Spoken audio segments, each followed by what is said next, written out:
How's it going? How's it going? Welcome back to Digs of the Day, episode 37. I'm your host DJ Tricks, and on this episode, we're going to be going through some hip hop records for the most part that I picked up the last 2 months. Got about 40 to share with you. Some of them are rare, some of them are just some throwbacks. A lot of them I got doubles and triples of. So we'll get right into it. The first one I found at the swap meet was this is LA Beats. This record was released, I believe, in 1984. Yeah, 84, I believe it was.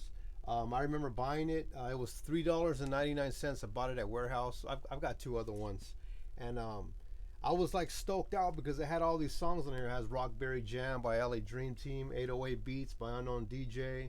It has Surgery by The Wrecking Crew, which is Dr. Dre. All that kind of stuff on there. And when I brought it home and played it, it was all mixed together. So I was really upset. So it's one of those records that's just a continue play. And I was very upset because I wanted, I bought the record in hopes that it would be just that one, just the one song, each track, but it ended up being a mix, and I didn't like that, but definitely worth picking up for a buck. I've got two other ones, like I said, LA Beats. Pretty rare record. It was made by JDC Records, which was an associate of McCullough Records. JDC Records was a record shop in San Pedro, I believe it was on 5th or 5th Street, yeah. Back in the early 80s, they did a lot of high energy disco. Knights of the Turntable were on JDC. Good label. I remember sending a demo myself when I was rapping with my friends there, growing up in this close to San Pedro. LA Beats, definitely worth a pickup. You could probably buy it for $15, $10 on eBay. You might want to check out LA Beats. Got all the old school electro hip hop artists on there. Another one I found was Breaking 2 Electric Boogaloo. This is the soundtrack. Good find, man. I think I paid $3 for it. I bought this one at a record shop in Torrance, record recycler. Didn't have this one. I've got 2 or 3 of the Part 1 movie, Breaking Part 1. You guys know that, Michael Chambers or Boogaloo Shrimp. Good movie. Kind of didn't really talk about how breaking or b-boying was in the 80s, but it was close enough. Ice-T came on that. I don't know if Ice-T comes in part 2, but he came in part 1 definitely. Big time pioneer of West Coast rap. Breaking 2, definitely a record worth picking up. If you ever see it, make sure you pick it up. I got it for a couple bucks, like I said. But I like collecting original soundtrack records. Got plenty of them. Hundreds of them, and it's just one of my other common interests that I got. People that are vinyl junkies, they like collecting soundtracks. Psycho, Halloween, The Thing, things like that. All the 8 Mile, I've got that. Crush Groove, all the hip hop movies, Breaking 1 and 2. Good find. Keep your eyes open for if you could ever find that one, you'd probably be lucky. Breaking 2 soundtrack. Another one I got for $1 was All City, The Actual. I don't know too much about this. I bought it to resell it. Looks like it's a hip hop group. It's on MCA Records. Don't know too much about it. All City, The Actual. I seen it on eBay going for a pretty penny, and then I looked again a few days later, and there was one for a couple bucks. So I don't know too much about it. All City, The Actual. This next record, wow, this is a good one here. This one was actually given to me by the guy that's on this record. It's Tony A, or High C and Tony A. Scandalous record. Has that song I'm Not Your Puppet on there. Leave My Crow Alone. Sitting in the Park. Good album, man. Tony A gave me this record. He actually blessed me with it. I seen this record going for, I think, $60 on eBay. So, good record, man. I know you could probably pick the CD up for less than $10, but if you ever find that digging, man, you're gonna be one lucky cat. High C and Tony A. This is their first album. Steve Yano actually put this out, and he actually just passed away. I actually have the obituary notes here for Steve Yano. He gave me that too. You can see it there. Steve Yano was basically the guy that founded NWA, that was doing the Rhodium mixtapes back in the 80s. If any of you guys know anything about the Rhodium, that's where NWA was actually discovered. Eazy-E, Tone Loc, along with Tony A, High C, Ronnie O and Joe Cooley were always there too. Just a big time hip hop ground, Gardena, California. Rhodium Swap. I'm giving you guys some history now, and I'm just glad he gave me this record. Wasn't really into it much when it came out because Tony A's Chicano Mexican, High C's black, and me, growing up working with hip hop artists myself, we were trying to be all pro, either Mexican or pro black. So he was one of those guys that kind of had the interracial group, which is cool. Good idea, cool music. I actually came home and played it, never heard it before, and it was pretty cool, man. I think this record came out about 1991. So yeah, man, High C, Tony A, Scandalous. Actually, Tony A serving God now. He's a Christian now, born again Christian. So that's good news there. In case you guys are ever wondering what happened to Tony A, you could actually look him up. He's got a Facebook. Next one I found was Young MC, Bust a Move. Nothing special about that. It's got that sample on there by man, what, I want to say Jeff Beck, but it's not Jeff Beck. Gosh, man, it's slipping my mind right now. Bust a Move. Basically, the guys that produced this, Matt Dyke, Michael Ross, did some stuff on the Paul's Boutique album. I believe the Dust Brothers, right? They were the guys. The Dust Brothers produced the Paul's Boutique. Beastie Boys, if you guys know anything about that. And they also were working with Delicious Vinyl at the time. It's got that sample, Ball and Jack. That's it right there. Bust a Move. Look up Ball and Jack, and you'll find out the sample for Bust a Move. Another one I found was Bobby Jimmy and the Critters. You guys probably remember them. They made that song Roaches, Ugly Woman, or LA rappers, New York rappers. This is I Want to Have Your Baby, Sheeps, and Fresh Guys. Don't know nothing about it, but Bobby Jimmy. Funny rapper, kind of like a Weird Al Yankovic type rapper back in the day. So if you guys know who Bobby Jimmy and the Critter is, you might want to check out their stuff. YouTube them and you'll know. Pick this one up, J Dilla, D Donuts. I was kind of like a little bit upset with this album, to tell you the truth. I think I paid like $14 for it, and I don't know, man. I hear a lot of stuff about Jay Dilla, rest in peace. I know he passed on. He had some kind of illness and stuff. He's known as one of hip hop's best producers of all time. But this album really let me down. I listened to it about 2 times. I'll probably never play it again. I don't know. I just felt like, I don't know. I felt like, man, I might as well put a record out with my beats on it, man. I'm not trying to diss the dude. I know he's got good stuff, but this album, Donuts here, nah, man. I think I got. Stole Throne Records put that out. I got, man. I know Jay Dilla again. He's notorious, known for having ill beats, but this album was kind of whack, if you ask me. But anyway, moving on. And I don't mean that to be disrespectful to Jay Dilla, obviously. I know he's one of, hip hop's like best producers, but I mean, I've heard his stuff on YouTube, and I bought that record to get, inspired, encouraged, and things like that. And that record didn't do any of the sort for me, So I bought it to bite something, in other words, to try to bite his style, but I can't bite nothing off of that. Another one I found was Rappin' Rodney. This is kind of Rodney Dangerfield. It's kind of a funny record.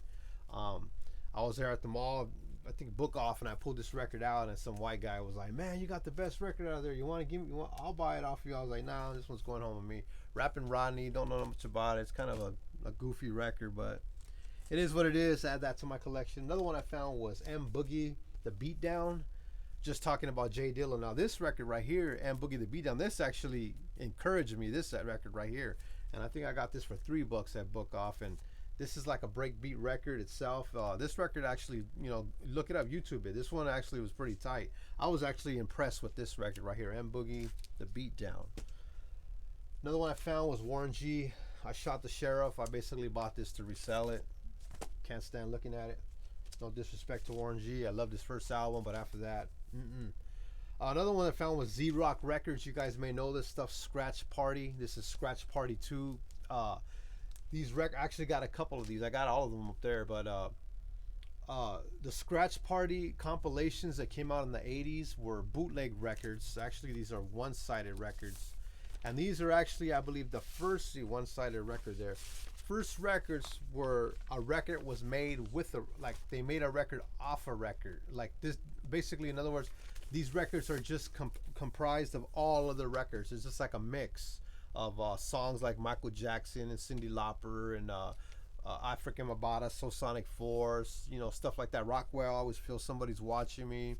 Freakazoid, stuff like that. That's what's on these records, and it's all mixed together. But when these came out, man, people were going crazy for Scratch Party 1 and 2 and 3.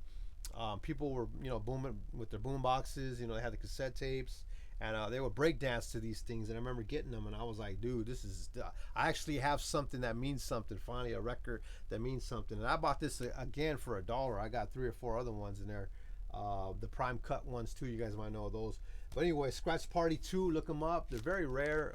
If you find them, you might get struck by lightning. But Scratch Party 2. Another one I found was the Double Dutch and Hobo Scratch by Malcolm McLaren, and I've got the Do You Like Scratching one, and I believe this one has Do You Like, no, this one does not have Do You Like Scratching, but this is a pretty rare record because it's a different cover. Malcolm McLaren, Buffalo Gals there, as you see it, it's actually not Buffalo Gals, I'm sorry, it's Hobo Scratch, and when I seen this, I go, dude, I gotta pick this one up, man, because it's something that I've never seen, this cover here. I hope my mic's on. Check, 1, 2. Yeah, I'm looking at my Pro Tools over there. I'm running audio too. But anyway, yeah, this is a very rare record here. I tried YouTubing it, didn't come up. Malcolm McLaren, Hobo Scratch. I've got the Hobo Scratch with a different cover, but I've never seen the one with the girls actually double dutching or jump roping. Pretty cool, man. Another one I found was on Sugar Hill Records, Survival, The Message Part 2, Melly Mel and Duke Booty. Classic hip hop record right here. Can't say it enough. Survival. I remember when this thing came out, boy, I wanted to be a rapper. I remember writing all the raps down to this. Survival. Only the strong can survive. It's called Survival. This is an ill record. I've got about 2 or 3, but if I find it again for $1, I'll buy it 100 times over again. The Message Part 2, Survival. And that only goes with the next one I found, which was The Message, Grandmaster Flash. The original one, Broken Glass Everywhere. Don't push me, I'm close to the edge. Found this at the swap meet for $1. I've got 2 or 3 of them, so I had to get another one.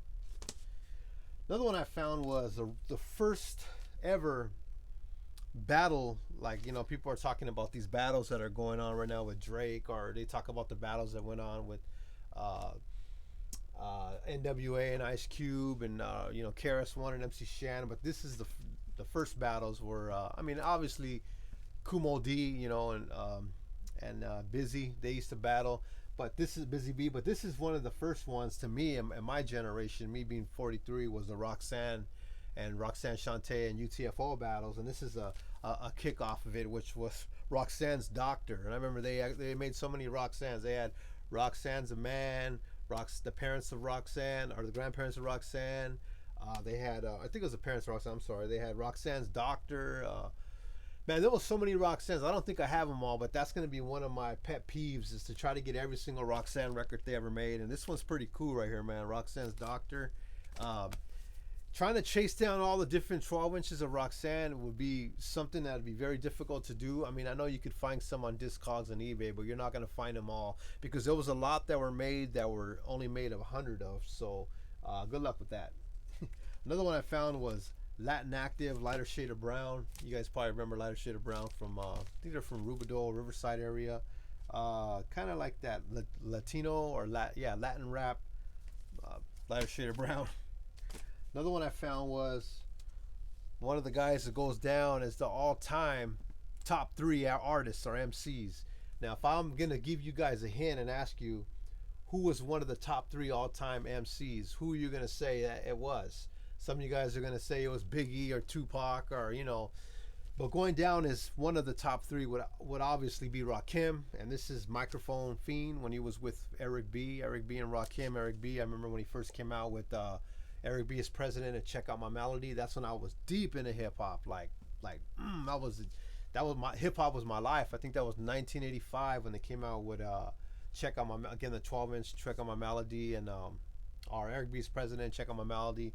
Man, that record was tight, life-changing. Marley Marl produced it. MC Shan helped out, had his hands on the mixing board there, for those who know what I'm talking about with the echo. But Rakim, yeah, check him out, man. I know that he's not, the way that MCs are today and lyricists, it's a lot different. But back when he was flipping words and rhyming the first word with the third and the second with the fourth, and punching, cutting down syllables and plugging them in somewhere else. This was something that was never done before, and Rakim was one of the first guys to do it. Microphone Fiend. Have the album, never had the 12-inch, but I got it now. Another one I found was interesting find here was Kobe.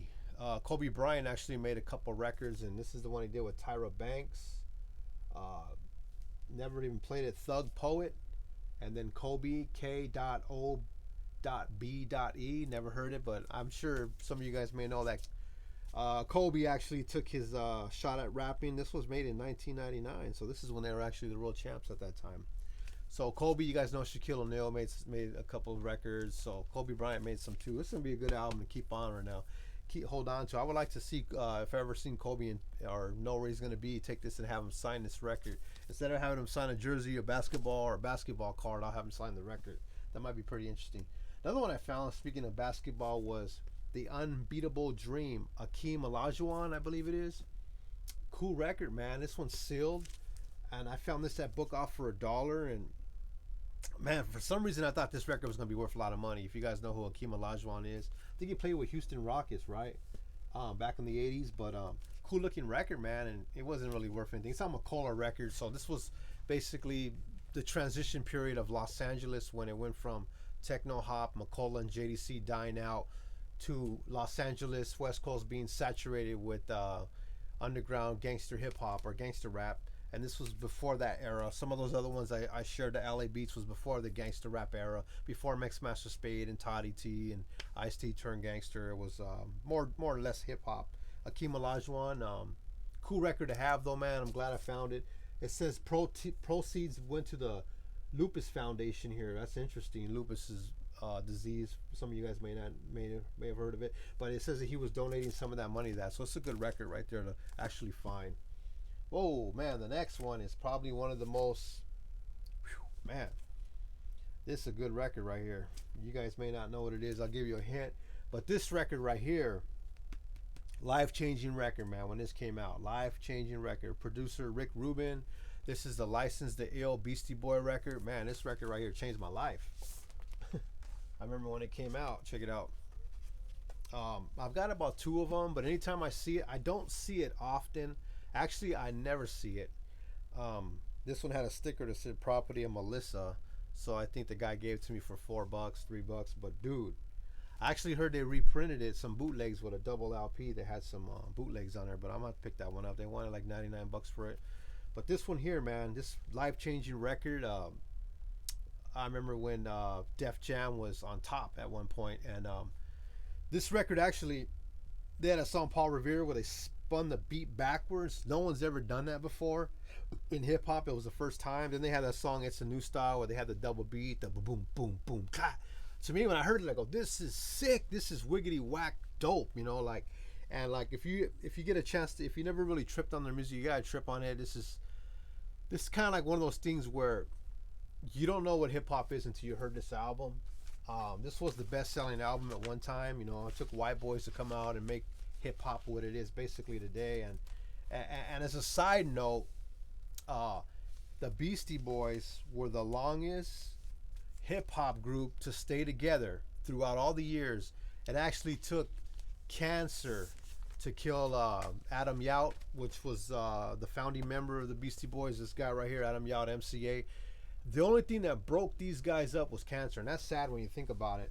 Like I said, these guys were together for many years. Groups like Run DMC broke up, NWA broke up, Above the Law broke up, Public Enemy broke up, Eric B and Rakim broke up, De La Soul broke up, Tribe Called Quest broke up. I could go on and on and on, but Beastie Boys stood together through thick and thin, and it actually took cancer to kill them, and that's sad, man. Me being a fan of them, like I said, if you ever listen to music I produce, you'll hear Beastie Boys stuff all through my music. That's because that's how much they influenced me in my life. Man, I actually got to see him in concert. Never met him, haven't met him yet, but I got to see him in concert. Another one I found was, this is one of those other rare records, Turntable Talk, 5 Fingers of Death, which is on Super Scratch Records. It's the wrong cover, the actual jacket, but this is one of those mixed records that has that's blank on the other side. Man, this show's going too long, huh? Says blank. Another one of those crazy mixes that has like sucker MCs on there and stuff like that. Found it at the swap meet for $1. Had to pick it up. Didn't have it. Now I got it. But you guys know anything about that? Five Fingers of Death turntable top mix. Those things are very rare. I don't know what that is for this. We're gonna skip these two. Skip this. Oh, that's an interesting record right here. PID, Here We Are. PID is one of the first ever Christian rap groups. I'm thinking that actually this is actually the first Christian rap album. What year did it come out in? I think it was like 1988. So this is going to sound like Run DMC. It's 1988. This is obviously probably the first ever Christian rap album. When I say album, I mean full-length LP, more than one song. Obviously, we all know the first Christian rap artist was MC Sweet back, I think, 1981. You could Google him, but PID is one of the first Christian rap groups, along with Christian MCs from Carson, California. Another one I found was the President's Rap, Rich Little. I've had this record, man, and it's a cool record. It's President Rap. He's rapping to the Genius of Love Tom Tom beat. I had the record and I was doing something and it dropped it. And when it dropped, it fell on my tile in my house and it cracked. So I was really upset for a couple of years until I seen it again at the swap meet and I picked it up. So now I have it again. Again, Rich Little, President's Rap. Look it up. Good song. Another one I found was this one's Revenge of the B-Boy. I think I paid $2 for this one. I think $1 actually. I got this on swap meet too. It's a double LP. I'm trying to see who it's by. I want to say, well, it doesn't say here, man. Well, anyway, Revenge of the B-Boy. Played it, didn't really do much. It's a DJ record for those who know. The next record is a very important record in hip hop. I paid $5.99 for it. I've got two of them, but this is actually Dr. Dre's first ever record, and it's called Surgery. At least I think it's the first ever. You could quote me on that. The Wrecking Crew. This record goes for like $30 on eBay, right? It's actually Clientele. This is when Dr. Dre was from the Wrecking Crew. Good record, man. Look at that. Man, that thing is clean. I wish I had my turntable where I could play it. Yeah, scratches by Andre Young, and raps by Mark Hawkins, which was Clientele from the Wrecking Crew. But I remember growing up, man, seeing the Wrecking Crew perform at Big John's by my house in Carson, and they were just regular guys, man. I remember we did a show at San Rico Hall, and NWA were right there, right by us, and this was before they were big, and I was like, wow. But looking back now that Dr. Dre obviously is a billionaire, this is the first record. This record got to be worth at least a couple $100, man. You know what I mean? Like, come on, give me something here, you know? I remember my friend actually redrew this in art class when we were like in 8th or 7th grade. Philip knows who he is. But yeah, dude, this is a very important record. If I ever see it, I'm definitely gonna buy it, especially when it has the artwork. Dr. Dre again, Surgery, Dr. Dre's first ever record. Take a look at it. You may never see it again. Another one I found was actually my cousin gave me this record. Murder Was the Case by Calvin Brodus. Our Snoop Dogg. There's two records in here. Cool video, I remember it. Yeah, it's got the green one. I don't know why it's two records. I guess it's and the red one. What's up with Snoop? Is he a blood or what, or a Crip? I never could figure that out. Anyway, this was when Snoop Dogg was actually good. I never really followed Snoop Dogg after the Doggy Style album. I know Dre did the Doggy Style album, and after that, ups and downs, smile and frown. I don't know. What did Snoop ever do after that? I don't even know. It's a case with a lot of rappers, but Murder Was a Case. It's like I said, the Doggy Style album was fat. Tight production, good work. Another one I found was This Is For La Raza. This is for La Raza. Kid Frost. I've got another one of these. I seen it and I bought it. It's kind of like a joke. I don't know. Like, I remember when this came out, man, it was like people were just clowning this dude, man. All, dudes from the Harbor area, guys that I knew, gangmen, cholos, When this came out, they were just, it was a joke. They were laughing. The funny thing about it was that Kid Frost was working with black guys besides Tony Gonzalez, who outproduced this record. But I know his DJ Will Rock was a black guy, and when we would be around other blacks, they would be like, "Kid Frost is tight." Like blacks actually liked Kid Frost, but Chicanos and Mexicans, they couldn't stand this guy. It was just like a joke. I don't know. This is for the Rasa. I hope Kid Frost ain't watching. He'll probably get mad at me. But Kid Frost is cool now. I don't know. I guess he was cool back then. I don't know. I just, like I said, I don't know. It is what it is. Anyway, let me move on. Let me get out of that one. This is a good record I finally got. Paid $5.99 for it. It's LL Cool J, Dangerous, and I Want You, 12-inch. We're back rolling, guys. Hey, sorry about that.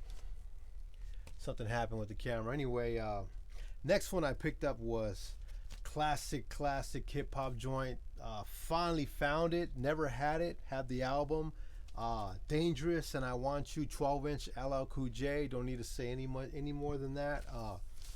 Got the I Want You instrumental, as well as the Dangerous instrumental. LL Cool J, another guy that was transparent in a lot of us as hip-hop artists back in the 80s. Didn't really follow him after the bad. He did the Radio album, which had, Dear Yvette and, That's a Lie, and those songs, Rock the Bells, of course. Then the Bad album that had Go Cut Creator, I Need Love, I'm Bad, Get Down, stuff like that, the doo-wop. After that, I really didn't follow LL Cool J. I don't know, what did he do after that? I mean, he battled Cannabis. I mean, Can I Bust or whatever. Anyway, this is the original Def Jam label, the brown color. Man, I remember I actually bought LL Cool J's first record, which was I Need a Beat. Ad Rock was the one that did the drum programming. I let my friend use it, and the record got a bunch of, he didn't have the right turntable. He was scratching on it. Still got the record, and he beat the crap out of that site. Cut Father, you know who you are. You're the one that did it. Cut Father's an MC and a DJ. Lives up, I think, in Seattle now. But he's the one that ruined my record. But anyway, I bought it again. And inscribed in the record was some crazy writing, man. If you have I Need a Beat by LL Cool J, go get the record, and you'll see some words inscribed in the record. It's pretty crazy, man. Tripped me out. But LL Cool J, man, another guy again that's just been instrumental, and again in my early days of hip hop. Didn't follow him too much again after the Bad album. I mean, what did he do? Brenda's Got a Big Old Butt or something like that after that.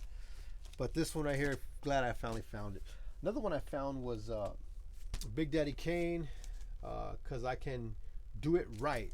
Somebody told me that Big Daddy Kane has some 12-inch singles that came out in the 80s that were worth like a couple $100. I don't know if it's Ain't No Half Steppin' or what. I don't have it. I look for the ones they were saying in my collection. Maybe I have it. It's mixed up somewhere. But anytime I see a Big Daddy Kane record now, I'm picking it up. Obviously on Cold Chillin' Records, Big Daddy Kane. You already know what it is. Another one is one of those ones I was talking about. Prime Cut Records, Prime Cuts, DJ record. I think it has like mixes of Sucker MCs on there, or I don't even remember. Found this one at the swap meet. It's blank on this side, which is very interesting. And last but not least, I'm gonna go ahead and skip these ones. What do we got here? I'll skip those. Maybe I'll do them. We'll see. Scratch Party 1 on Z-Rock Records. Another classic one. I was talking about the Scratch Parties as being one of the first records that was made of just, other records. DJ battle record. Breakdancers loved them. I'll go ahead and share these ones. It's this Willis Drummond, Making Music with Your Mom, and it's a stick up. I don't know what it is, if it's even hip hop. It looked hip hop. I bought it for $1. If you know what it is, let us know. I don't know what this is. Motion Lab. I don't know what that is either. Lastly, another record that was on Macola. Sex Appeal by Giorgio Alentini. Don't know too much about it. Yeah, but that's what shows like this are about, is even me discovering music that I never knew existed, and learning. I learned a lot from guys like Heck Dulo, Hector, I think his name is. You guys may have known him. Needle Dropping Show, Scratch TV, I think it is, Scratch Magazine. You know, Crate Diggers, Fuse TV. I learned from Grown Man Record Night, Vinyl Hall shows. My show again is youtube.com / Digs of the Day, I think it is, or / Saving Soul. But you know, most importantly, man, we grow. And this is how we grow, because I learned, you know, what to look out for because of watching other guys and girls out there who share their collections, man. And that's why I do this, man. I do this because I love to do it, and it's fun, and it is time consuming. But at the end of the day, man, I get joy out of this, man, and I'm thankful that I have these abilities and this gift to know what to look out for. And I appreciate you guys watching, man. DJ Tricks, Los Angeles, California, Digs of the Day, episode 37. See you on the next one.